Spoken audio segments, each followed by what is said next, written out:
अगर इसको अपनी जेब में रखते हो तो आला हजरत को मानना होगा। अगर आला हजरत को नहीं मानते हो तो तुम्हें कोई हक नहीं है कि इस नोट को तुम जेब में रखो। आला हजरत मदीने शरीफ में एकदम गुंबद खजरा के पास, रोजे रसूल के पास, नवाज शरीफ के पास किसी ने कन फुस्की कर दी हरम के इमाम के साथ। उस वक्त 4 इमाम होते थे, यही है बरेली का अहमद रजा। चारों इमामों ने घेर लिया, कहा कि तुम बरेली का अहमद रजा हो। का बेशक अल्हम्दुलिल्लाह लोग मुझे अहमद रजा कहते हैं। तब हरम के मुफ्तियों ने अपनी जेब से कागज निकाला, कहा कि तेरे मुल्क हिंदुस्तान से दुनिया के हर मुल्क से दारुल इफ्ता में ये सवाल आया है, मगर कई महीने हो गए दुनिया के किसी मुफ्ती को इसका जवाब नहीं मालूम। क्या ये सवाल तेरे दारुल इफ्ता में गया है? आला हजरत एक छोटा सा जवाब देते, अगर सवाल सरकारी होगा तो बरेली नहीं गया होगा।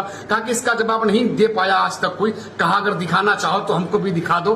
कहा कि दुनिया के किसी मुफ्ती को इसका जवाब नहीं मालूम। आला हजरत रोजे रसूल के सामने हरम के मुफ्तियों ने सवाल दिया। सवाल में यह था कि मेरे मुल्क में चांदी का सिक्का चलने का रिवाज है, अब हम लोग इसको हटाकर कागज का रुपया लाना चाहते हैं। अजरूए शरे कागज का रुपया देखकर सोने चांदी की तिजारत करना जायज है कि नहीं? सवाल यह था।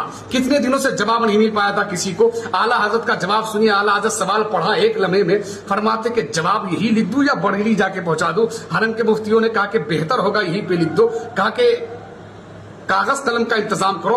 एकदम नवाज शरीफ के सामने बैठे, जरा जहन को करीब कीजिएगा और करीब से मेरी बातों को सुनने की कोशिश कीजिएगा। उसके बाद लिखना शुरू किए। 5 सफा, 10 सफा, 15, 20, 25, 30, 40, 50, 55, 60, 63, 65 नहीं। उसके बाद नीचे दस्तखत कर दिए है। हरम के मुफ्तियों ने पढ़ा तो पाओ तले जमीन खिसक गई। कहा कि सलाम है अहमद रजा तेरे इल्म को, सलाम है तेरी काबिलियत को। कहा कि इतने महीने मसाइल के जिन शिकों पर हमारी नजर नहीं पड़ी, तू बैठे बैठे 63 सफा लिख दिया।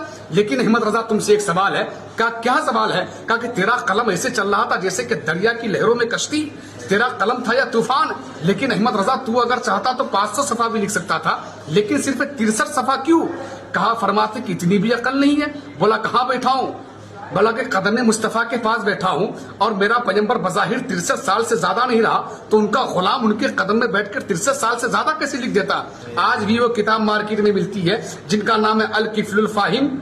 आज भी वो किताब मार्केट में मिलती है जिनका नाम है अल किफलुल फाहिम फिल अहकाम दराहिम। तभी तो देखो, आला हजरत के नाम से अगर तुमको नफरत है, कसम खुदा की मैं पैदा हुआ हूं तुम्हारे नफरत में इजाफा के लिए।